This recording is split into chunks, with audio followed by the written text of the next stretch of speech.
Got a free compressor on Craigslist, Facebook Marketplace. It was out for the curb alert. It works too, and it's really quiet. It's made in Taiwan. I can't believe how quiet it is though. The other compressor I got just broke, and it's really noisy. It's real noisy. This one's quiet. This one's missing the arm that you carry it with, but it works good. It's supposed to go up to 115 pounds. It goes up to 100. Right now there's, how many's on there? Close to 100, 95?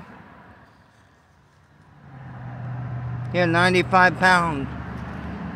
Working pressure, tank pressure.